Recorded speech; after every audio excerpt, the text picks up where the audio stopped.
And I want you to know that's what Jesus has rescued us from, the dangers of hell. And I'm glad we're on our way to heaven. Amen? Amen. It's good to have Brother Tom Lester with us. He has a friend, his chauffeur, I call him this day. And Brother Joe Moore's here, lives from West Virginia, so some of you like him just because he's from West Virginia. Right, Miss Jenny? That's right. We're glad for that. Glad to have him. I'm going to put him on the spot. He's a preacher. Him and Brother Tom are preaching out in the Walkerton area this week in the camp meeting, separate from the one I announced this morning. But just have him stand, if you would, Brother Joe, and give us your testimony quickly. We'll put you right on the spot from everybody. You want to share that with us? Yes, sir. All right. Praise God. Go ahead. You want testimony, the history, or what do you want? Whatever you want to share with us, whatever you got. I'm saved by the grace of God. I'm purged with the blood of Jesus. And washed my sins away. I'm a Baptist preacher's youngin'. Y'all forgive me for that, won't you? No, I'm thankful we saved. Met Brother Lester a few years ago. He was preaching for my daddy in his church, and we met and hooked up like that. Lord allowed us now to pass across a couple times and a couple meetings. We did a meeting in Winchester a few weeks ago. He preached the whole time. I got jealous as a preacher. Preachers want to preach. I didn't watch it. I wanted to take off on him. Preachers like to preach. He preached the whole time. This morning he preached. I got to preach this afternoon. Satan is a 4-year-old boy. Struggled with the call of God upon my life to preach for quite a while. My great-granddaddy was a circuit riding Baptist preacher. My great-great-granddaddy was a circuit riding Baptist preacher. My great-great-great-granddaddy was a circuit-riding Baptist preacher. My daddy's a Baptist preacher, as I said this afternoon. We believe in women preachers. My grandmother would be a Baptist preacher. But I know that's not what makes a man a preacher. Right. It's a call of God upon their lives. For many years I wouldn't surrender, scared that was maybe what my daddy wanted me to do, or my grandmother wanted me to do, until one night a gentleman was preaching, and he preached on the man that could have been. And I said, Lord, help us. I don't want to die and say, what could I have done? Yes, sir. If I had surrendered sooner. That's good, preacher. After that, I surrendered and I sought to start a church. I realized something about 2 years ago, preacher. I was doing then, when I was seeking a church, what I'd sought not to do for many years. I wouldn't surrender because it's what I thought somebody else wanted me to do. When I was trying to be a pastor or start a church, it is what everybody wanted me to do. My preacher back home, he has a dream, a goal to start 50 churches in the state of Kentucky. I love West Virginia. I wanted to start a church in West Virginia. My dad pastored there for 16 years. But that's not what God had for me. Ever since I was a little young, I wanted to travel from church to church. This was my dream as a little boy. I didn't realize what God was doing. I wanted to get an RV, park outside a church and stay there for a couple, 3 or 4 months and help the church. Amen. Now, you say amen right now, but if I did that to your church and I live, I hurt everybody in here. Because everywhere I go, I want to be a blessing to the people. Amen. I want to help the preacher. Sure. And I don't want to hurt the preacher. So if I stay too long in one place, I didn't realize this as a youngin', you hurt too many people when you leave. Yeah. But that's what we're calling evangelists today. Right. Goes for a week or so, helps the church, helps the preacher, and we move on. We don't hurt the people. Right. It's not what we're supposed to do. Right. We help the people. I got married in 2011. My wife, she knew I was going to be a preacher. She knew I was a preacher when she married me. But we thought we was going to start a church. It took her a while to get ready and be willing to go on the road as an evangelist. It took us a year to finally surrender to that area. Right now, we're planning about going full-time still. Right now, I work a full-time job when I'm home. People I work for, they're good people, and they let me go when I need to. But God's been blessed. Last year, told the preacher we were in Elkins, West Virginia last year. To be honest with you, I've never been in a meeting like this before. Everybody talks about Burlington. And I've heard about that. But you know, I've never been in a meeting that went over 2 weeks before. A lot of times we have 2-week revivals. Yeah. There's no power of God, no Holy Spirit involved. Yeah. People come to do their service on the beginning of the year, in the fall or the spring. They do their service, and their week revivals, three-day revivals, whatever. My daddy preached a 2-week revival in the mountains of West Virginia one time, and I was preaching, I was always excited. Maybe God one day would let me preach it 2 weeks. Well, is it all right if I tell the story? I'm getting into this. I'm taking your time. You have yourself, Richard. The Lord blessed. He was there the first week, and God was working.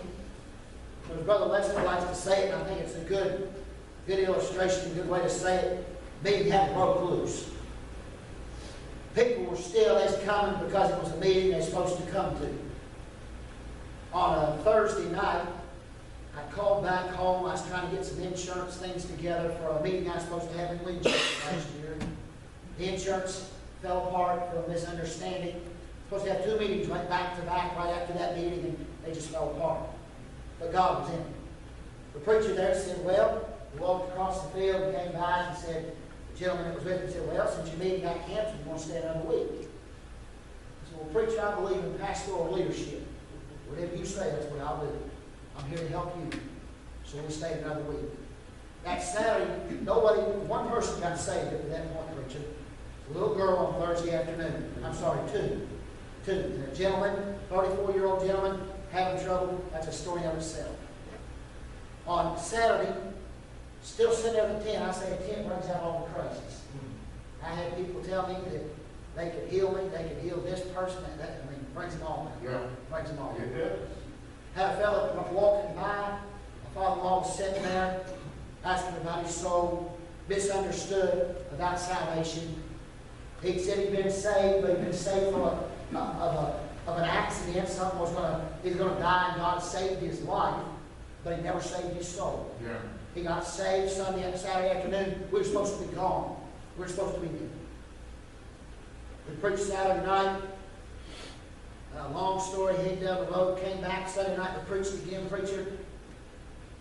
The Saturday night trailer, tent was right here. My father-in-law, he's getting ready to go home.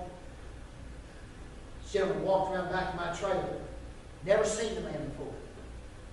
To my knowledge, he didn't hear any preaching.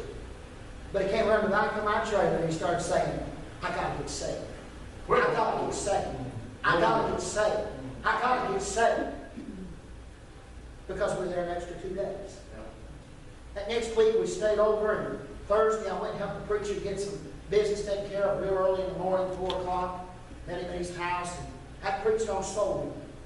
Real heavy on Thursday night. Friday morning I met him. 8 o'clock in the morning, met a 28-year-old young man. And I said, well, I'd be a hypocrite of a preacher if I didn't. He said, boy, if he's saved. Amen. I said, son, are you a Christian? Now, I said, son, he's the same age as I am. I said, son, are you a Christian? He said, no, sir. I said, you've been thinking about it, though, haven't you? He said, yeah, ever since my neighbor over here got saved and talked about it. Fellow got saved 8 o'clock in the morning. Lord was blessed. Thursday night at the church, this is before that happened, preacher walked around the back of my trailer, not associated with me, just in the area, visited, talked to him for a little while, told him about the meeting, what was going on. There's a lot I could tell you right there, but we ain't got time for that. He said, well, preacher, if they asked you to stay another week, could you? I said, well, the Lord provided. We can do what he wants us to do. He opened up his billfold, gave us some money, as if he was saying, this the Lord provided, you will stay, Lord. Amen. Praise the Lord. I asked the preacher said, no, you go ahead and stay another week. So we were there 3 weeks. God's amazing. Amen. People were saved. God moved. Never saw a touch of revival. It was right there. Preacher, I've never been in a 3-week revival period. I don't got to preach one. Ain't God good? Yes, he is. God's blessing me, my wife, 3 little ones, 4-year-old, 3-year-old. She's 14 months of baby. Go pray for them. They get cooped up in that little trailer. They like to fight. She cut my son's eye right underneath his eye and stuff. But you know what? The devil fights when you're trying to do right. Yes, sir. When the preacher gets up and preaches here in a little bit, I'll give you a prelude. When he gets up here and preaches, I ask you, you may not have heard him before, but he's a man of God. Yes, sir. Now, we heard the testimony already from the brother here about your man of God.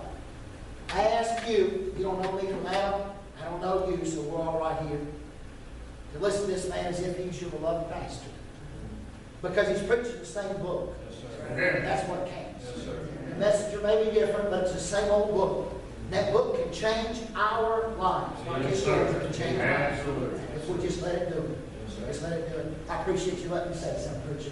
Appreciate you. Hey. So Tommy, come preach for us. Give him a hand, welcome him tonight.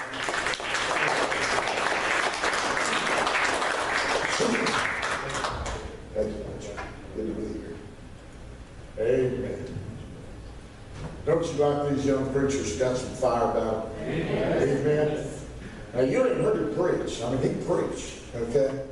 But it's my privilege to be traveling with him this week and being under the tent, Old Canvas Cathedral, down in Walkerton, Indiana. And God was good today, and I appreciate that. And I appreciate him driving. I didn't ask him to drive tonight. In fact, I told him I was coming up here, and he said, well, what about the night service? And I said, well, they don't have a night service. They had a morning service and dinner on the ground, and afternoon service, and they don't have a night service. And I don't talk for the step and everything. And he said, yeah. He said, I'll go with you. Then he said, how about if I drive? Now, I don't know if he's scared of my driving or not. I don't know. You know, I'm just old enough to where I take lessons when they come, okay? And I appreciate that. My wife had a hallelujah fit when she found out he was driving tonight.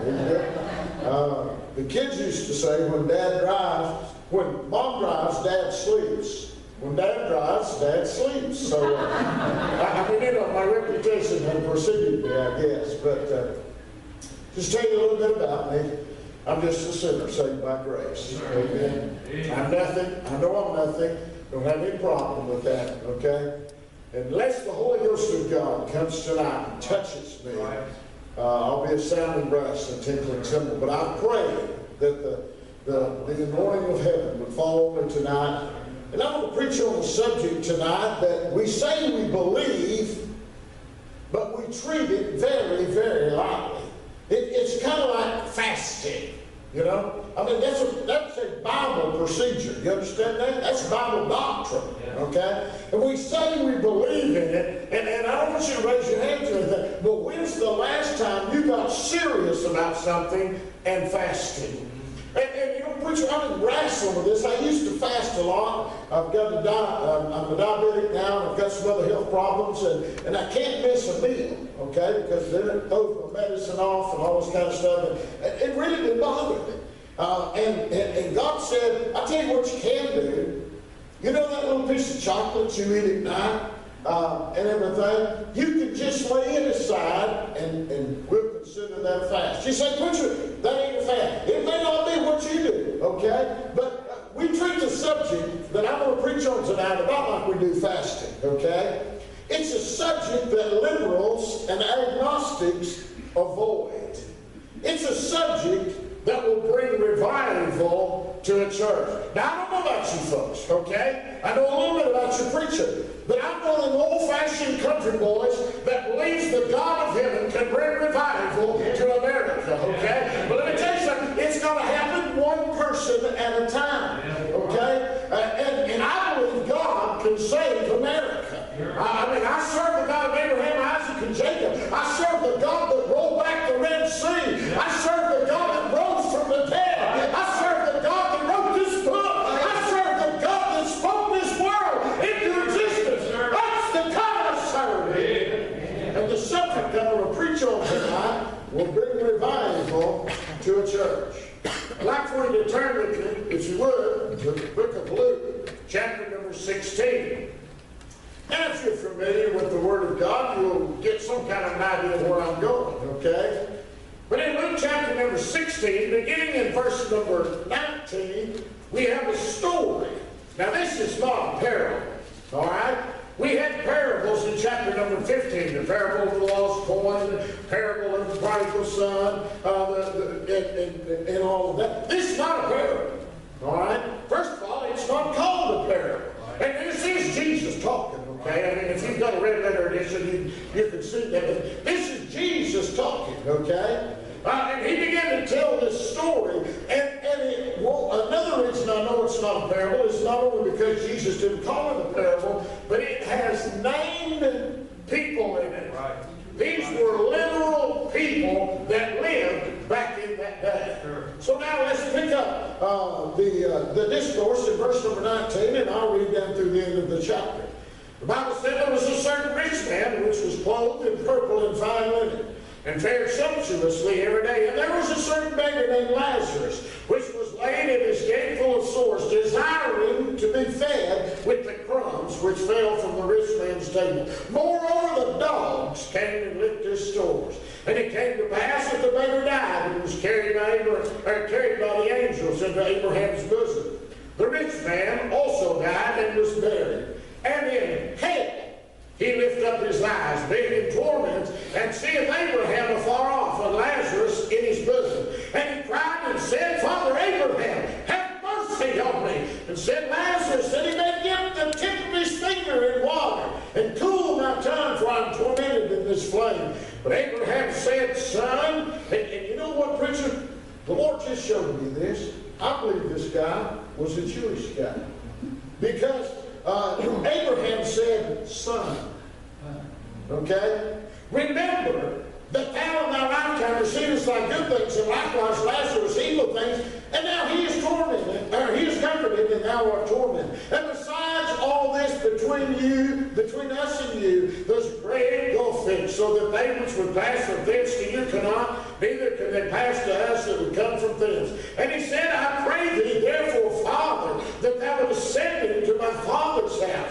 For I have 5 brethren, that he may testify unto them, lest they also come to this place of torment.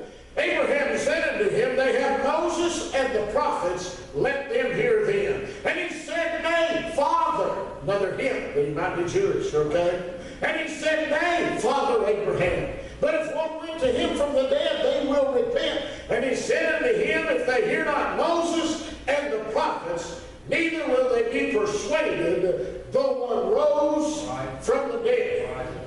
Correctly read, that's verses 19 through 31, the 16th chapter, as the Holy Ghost of God dictated them to Luke. God be my helper tonight. I'm going to preach on the subject of one in hell and 5 on the way. Let's pray. Father, I come to you tonight. Lord, I realize that these people don't know me from Adam's house cat. But Lord, I really believe that you laid this sermon on my heart.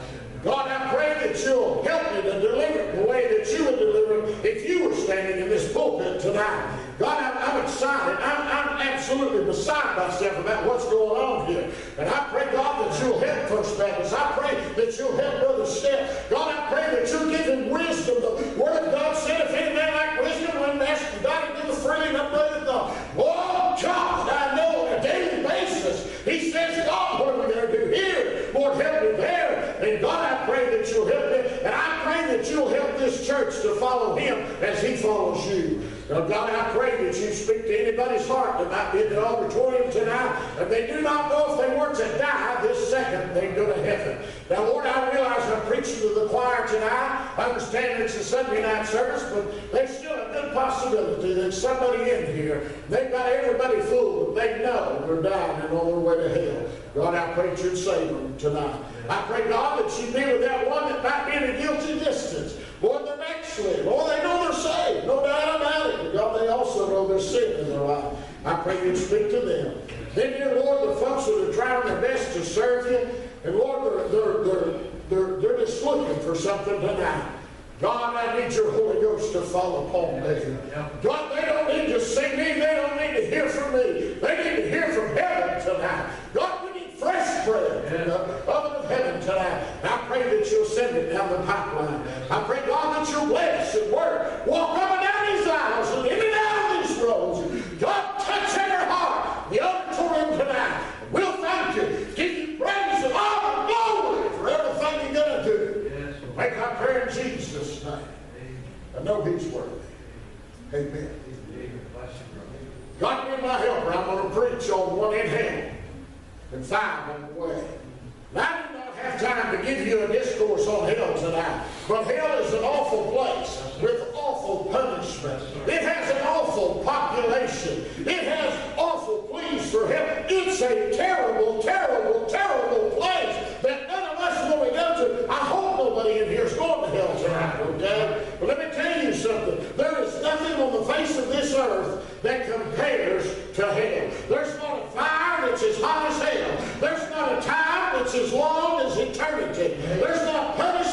sense of fear that happens in, first of all, because unbelief is inexcusable.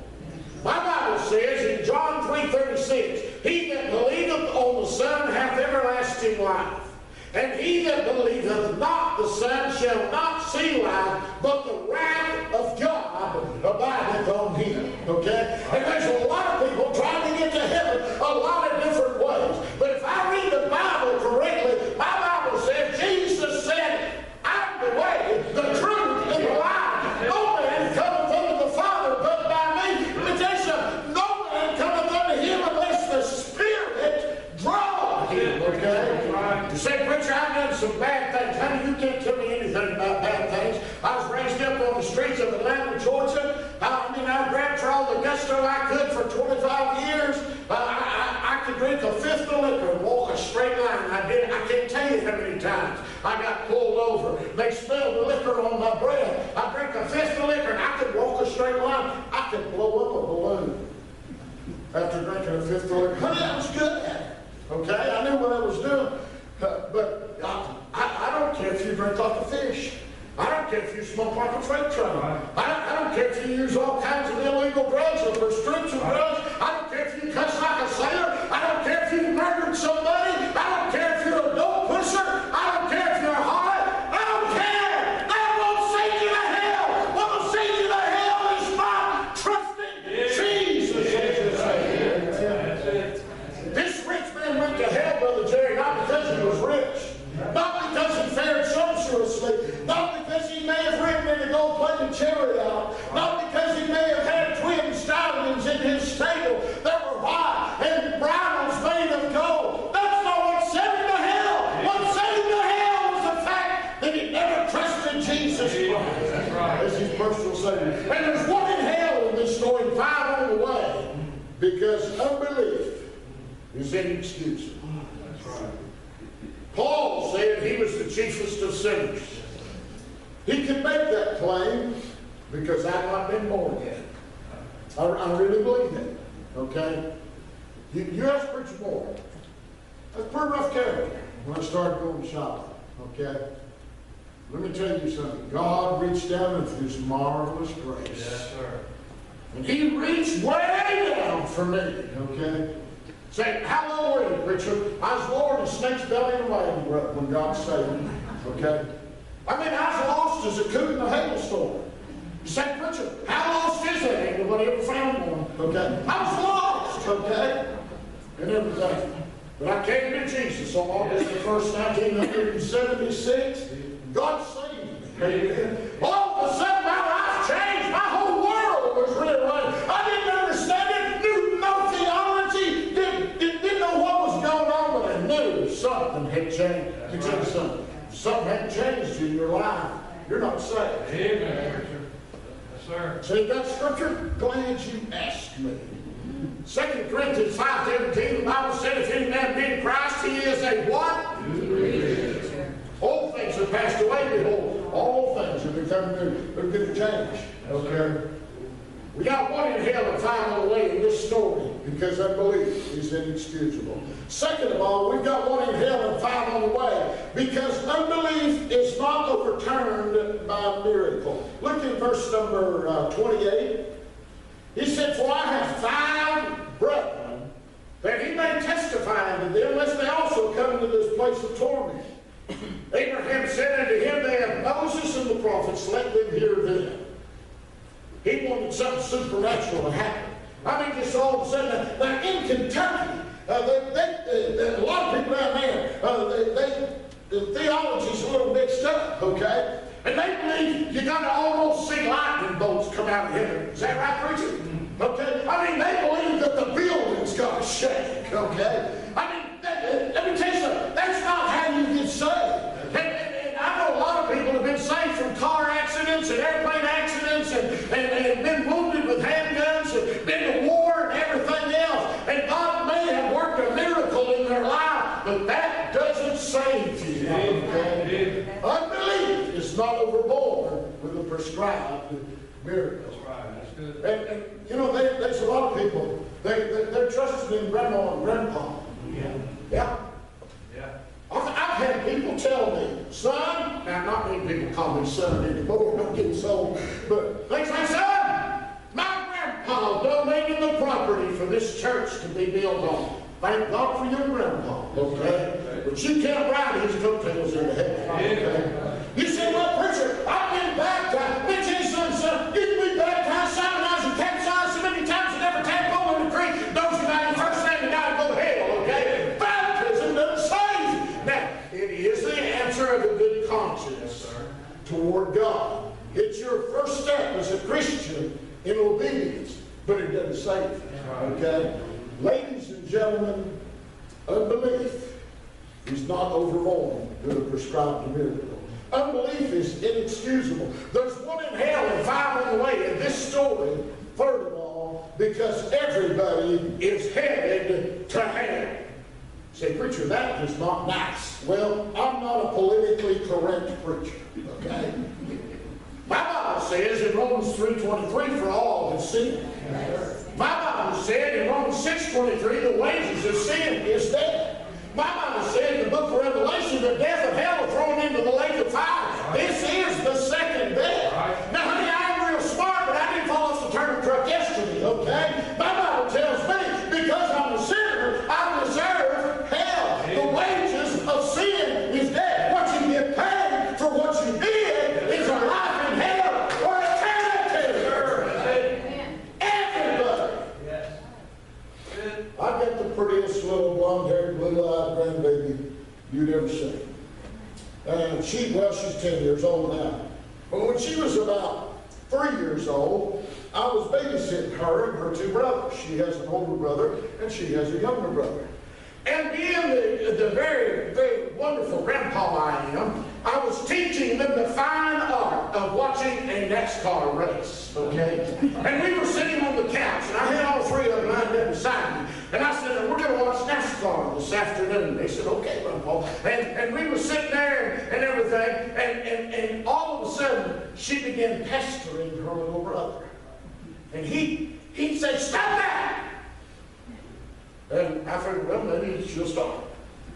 And we sat there a little bit longer, a few more laps rolled on, maybe a wreck or something, I don't know what was going on, but we was watching that race and everything, and I heard him say, stop it, stop it, stop it! And I turned to her and I said, now, Kayla Jane, I'm telling you to stop it, quit bothering him. So we went on and watched a little bit more of the race, maybe another half hour, something like that, and she started doing something else. I said, Kay Jane, let me tell you something. You're either going to stop pestering that boy, or I'm going to tear your hide. And she said, I'll tell my mama. I said, honey, you're not going to have to tell your mama, because I'm going to call your mama. Okay? You tell you something. That little girl is a sinner. Amen. I don't care how pretty they are. Right. I don't care how wonderful they are. Right. I preached this morning out of the Psalms where it said that they're sinners from birth. How many times you laid a baby in the bassinet and there's absolutely nothing wrong with them? Right. The diaper was dry, they were fed, they were warm, and as soon as you laid them down, oh, they learn to lie at an early age. Okay? Let me tell you something, ladies and gentlemen. In this account, this story of these 2 men right here, there's 1 in hell and 5 on the way. Because everybody is headed to hell. Right. My Bible says there's none righteous, no, not one. My Bible said in Revelation 20:15, and whosoever is not found written in the book of life was cast into the lake of fire. I tell you what, I'm banking on the book. Yes, sir. Amen? Yes, sir. Now, I don't know a whole lot. I understand that. I'm just a dumb old country boy. But I tell you what, if this book says it, I'm taking it to heaven with me. Amen. You know, they got that commercial that says you can take it to the bank. I ain't worried about the bank, okay? I'm heading down with a hammer down, okay? Amen. I mean, I got saved, okay? I'm on the way to heaven. I made no reservations, okay? Long time ago. Nearly 41 years ago now, I got saved. You know what? It's lasted for 41 years, okay? And I thank God for that. But there's 1 in hell and 5 on the way. In this story, Because everybody's headed to hell. Because unbelief is not overborne with the prescribed miracle. Because unbelief is inexcusable. And because, oh, look at verse number 19. The Bible said in verse number 19, there was a certain rich man which was clothed in purple and fine linen and fared sumptuously every day. One in hell and 5 on the way, because nothing they have will help. Okay? Now, I don't have to worry about that. I'm a Baptist preacher. Okay? So, I don't have to worry about that. But there's people that are trusting in their riches. There's people, I already mentioned it, trusting in their heritage. There's people that are trusting in their power. Okay? There's people trusting in everything under the sun to get into heaven. Did you know there's some people that believe that if you die and go to hell, your kinfolk can pray you out of hell? Yeah. I challenge you to show me a scripture about that. Right. Okay? Right. Amen. You know where that came from? I'll tell you where that came from. That came from a poem that was written many, many years ago called Dante's Inferno. Okay? That's where that came from. Okay? And let me tell you something. It won't be a Buddha sitting on the throne. It won't be Hare Krishna that's calling us home. Okay? I'm going to see the sun, not Reverend Moon. Why? Because I'm saved. Amen. And I trust Him fully and completely. I told God the night I got saved, I said, God, if I go to hell, it's your fault. I meant that. Because I said, I'm trusting you with everything I've got. If that can't get me to heaven, it's all your fault. Amen? Let me tell you something. I'm not trusting in vain. That my Bible said in Romans 10:13, for whosoever shall call on the name of the Lord shall be saved. I sat under Dr. Culver for 3 years, listening to his preaching before I got saved. You say, preacher, I don't know how that's possible. I don't know how that's possible either, just to be honest with you. He's a spirit anointed, God called, tremendous preacher, the man of God. But I wouldn't look at him get saved. Hey, Brother Stan, I got to where I could carry my Bible where you're supposed to carry your Bible. You know how you chunk it up under your arm like that? I got to where I could do that. Amen.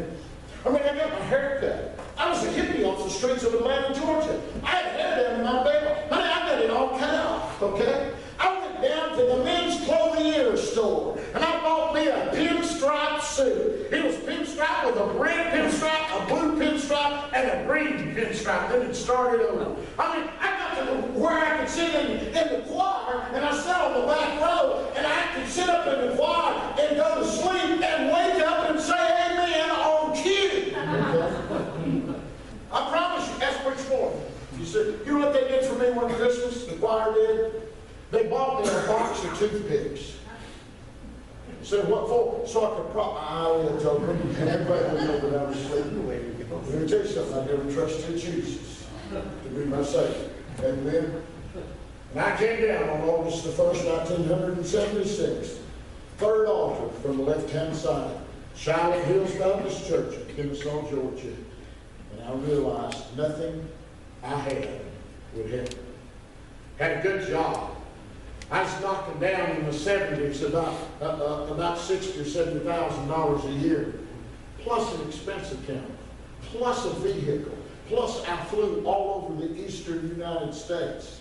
And when I walked in, people stood up. I mean, they thought I was somebody, okay? And I realized nothing I had would help. That's right. There's one in hell and 5 on the way in this story. Because the rich man had everything he wanted. Except Jesus as he said. Amen. One in hell and 5 on the way because unbelief is unexcusable. Unbelief is not overturned by a miracle. Because everybody's headed there. Nothing they have will help. Oh, look at verse number 27. The Bible said in verse number 27, and he said, I pray thee therefore, Father, that thou would send him to my father's house. There's one in hell and 5 on the way in this story because late prayer is no prayer. You're going to pray, honey. Someday you're going to pray.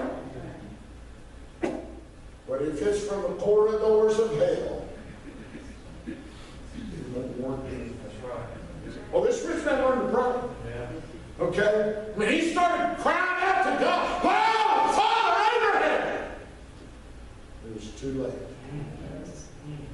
How many people do you know that if they don't trust Jesus Christ as their Savior, it's going to be too late? That fellow used to work on my lawnmowers, my weed eaters, stuff like that. And he was a master. That boy could fix anything. I say boy, he was older than I am. Okay? He could fix anything.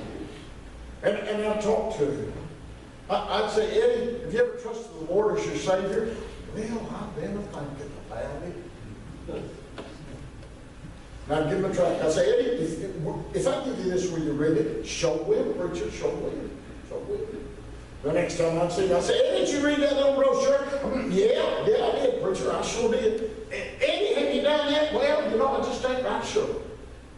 I said, "Well, Eddie, I'd like to take some time. Hey, here, I've got another brochure I'll give you. And it'll explain it a little differently, but can I take some time and show you how you can miss hell and go to heaven?" "Well, preacher, maybe sometime, okay?" That went on for years.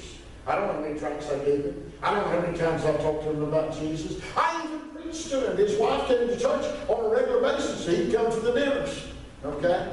I even preached to him. Got a telephone call one day. The preacher on the other end of the line was up in his area. He said, "Brother Lester, I hate to tell you this, but Eddie Meadows died today." He said, "What do you think?"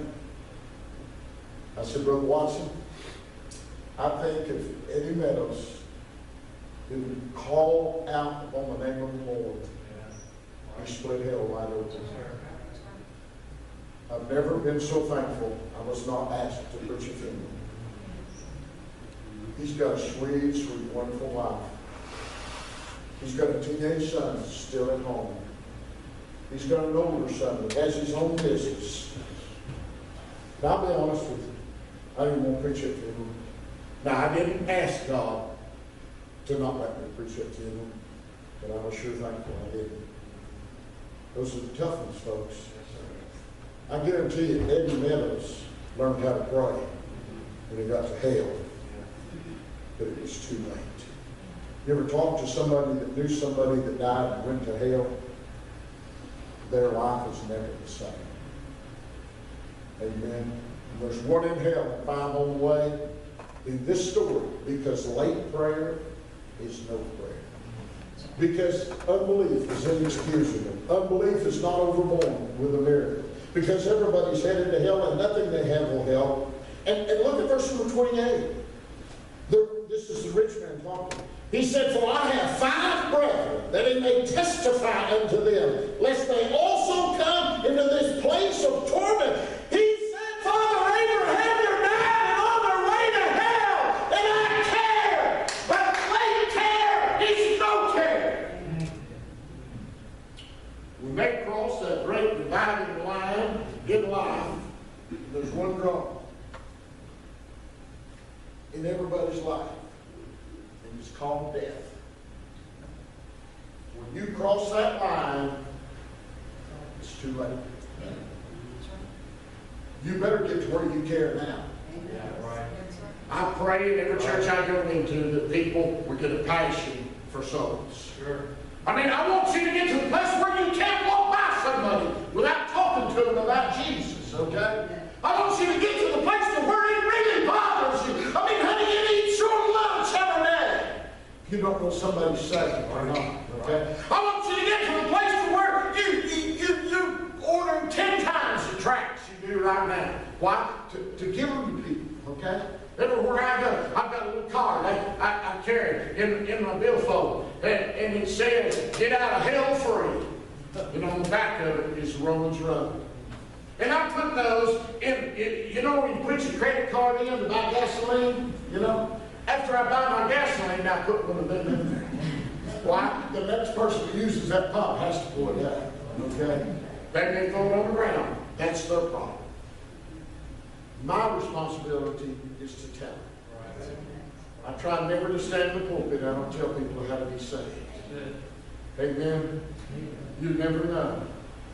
3 weeks ago, and give her heart to Jesus. Amen. In the same service, we had another lady on the other side of the church that walked down that aisle, came down, now 25 years old, and trusted Jesus to be her Savior. You just don't know. My wife led a lady to the Lord that was 90 years old, been in church all of her life, and she never trusted Jesus, okay? You don't know! I've got a sermon I'd love to preach on. Did anybody tell Orpah? You know who Orpah is, don't you? Okay? Orpah was Ruth's sister-in-law. Now, I don't think they were sisters, but by marriage, she was her sister-in-law, okay? And do you know that Orpah had a kinsman redeemer? And I don't have time to go into this. But if you read the book of Ruth, Boaz said he bought all that was Elimelech's and all that was Malion's and all that was Chilion. She had a kinsman redeemer. She could have lived a life of luxury for the rest of her life. I wonder if anybody told her. I don't know. The Bible didn't say. Let's bring it home. Anybody told your neighbor? I have the most unhappy neighbor on the face of the earth. I really do. That woman has a frown like that. And I'll wave to her. My driveway, literally, my driveway is right here, and her driveway is right here. I cannot tell you how many times I have stood in my driveway and she drove down her driveway. And I said, "How much Parsons are you?" Said, "You get mad?" No, really, it breaks my heart. And here about a month or two ago, we had a bunch of strawberries that somebody had given us, and we were giving them away and everything. And she came down the driveway. And I said, "How much Parsons, do you like strawberries?" She said, "What?" I said, "Do you like strawberries?" She said, "Well, yes." I said, "Here," and I gave her one of them big little baskets of strawberries. I mean, big old strawberries. I mean, you know, not that big around. I mean, nice, red, ripe strawberries. I said, "Here." She said, "What owe you?" I said, "Oh, nothing." And her granddaughter was sitting across the seat from her. I said, "Sweetheart, do you like strawberries?" She's married, got kids and everything. She said, "Yes, honey." I said, "Just a second, let me get you a basket of them too." Why? I want that woman to know that I love her. Amen.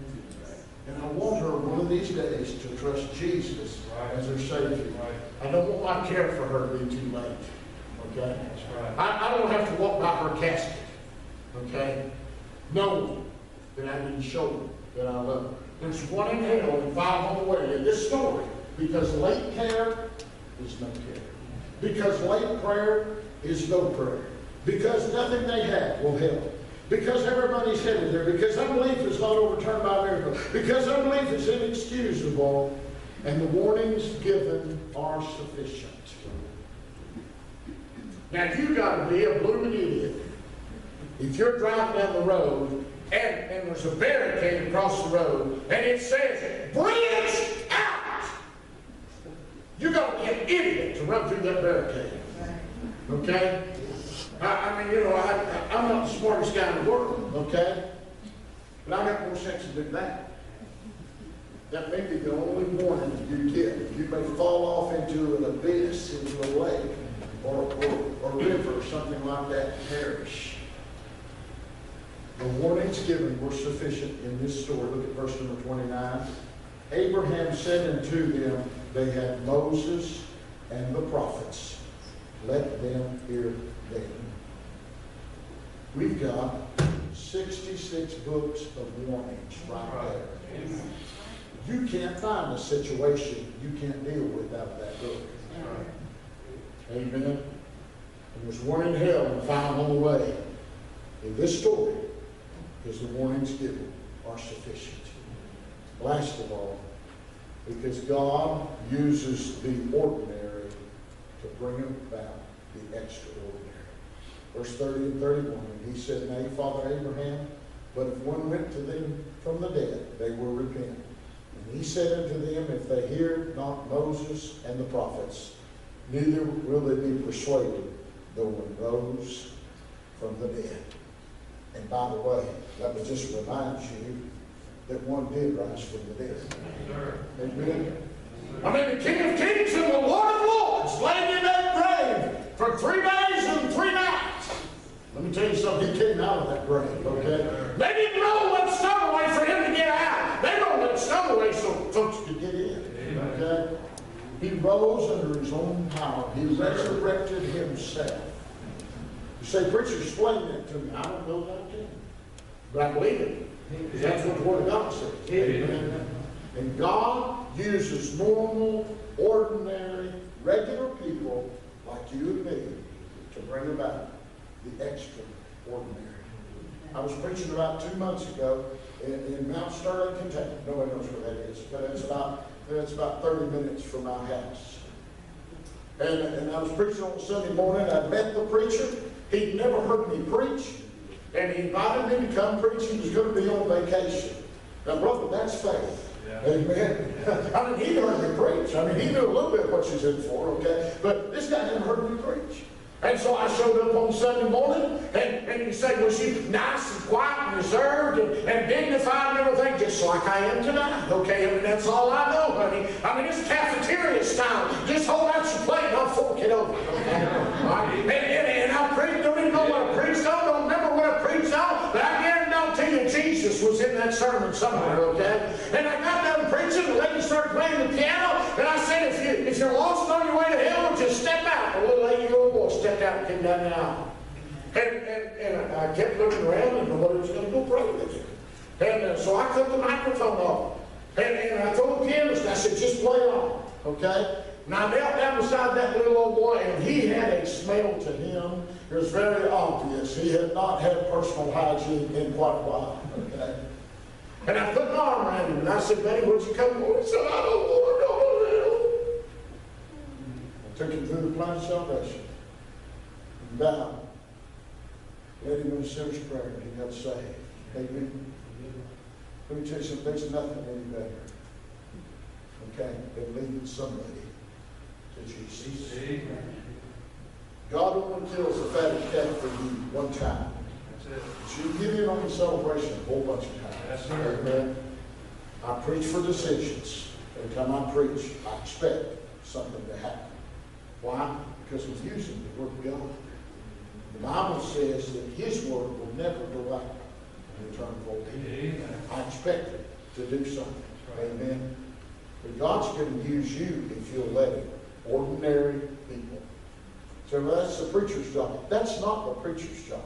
Well, yeah, he's supposed to do it. But so's everybody sitting in the pew. And it's high time we get off of our blessed assurance and start turning into soul winning. Yeah. Why? Because God uses the ordinary to bring about the extraordinary. There's 8 reasons why there's 1 in hell and 5 on the way in this story. Folks, it's high time we get serious about this thing. Okay? There's folks dying and going to hell. I probably will not quote the statistics properly, but I know this one right off. Every time you breathe in and out, 5 people on the face of the earth die and go to hell.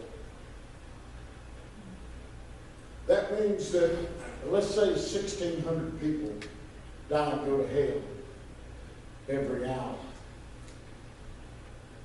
At that statistic, every 2.5 weeks, enough people to populate Chicago, Illinois, die and go to hell every 2.5 weeks. I gave that statistic in a camp meeting two weeks ago, and a little girl was sitting there, and I believe it was their father, maybe their grandfather, I'm not sure. But I gave that statistic, and just went on. It was just a statistic. I was trying to get people to realize the seriousness of it. So, and the father looked over, and the little girl was holding her breath. And he looked away, listened for another minute or so, not a minute, a few more seconds. And he looked back, and she was still holding her breath. He looked away one more time for a few more seconds and looked back. She was still holding her breath. He said, honey, what's wrong? She said, Daddy, I don't want anybody else to die go to hell. I wish our churches could get a hold of that. Yeah. We can take a lesson from a little girl. That's right. Okay? Folks, it's serious business. This thing about winning soul. You want to fill this auditorium? Go get them. They're out there. Yes, sir. They're all over the place. Amen. I guarantee you, you will talk to somebody today that's not saved. Yes. Are they going to heaven? Are they going to hell? It's your responsibility to find out. There's one in hell and 5 on the way in this story for 8 different reasons. Don't have to stand behind the judgment seat of Christ and see your kinfolk, your neighbors, your co-workers thrown into the lake of fire. And then looking up at you and say, why didn't you tell me? It's going to be that way, folks. The Bible says the wicked will be severed from among the just. They will be ripped apart. And they will be screaming as they're thrown into the lake of fire. Why didn't you tell me? It's our responsibility. Heads bowed and eyes closed. If you'll come to the piano, whoever plays the piano, or whatever it be for invitation.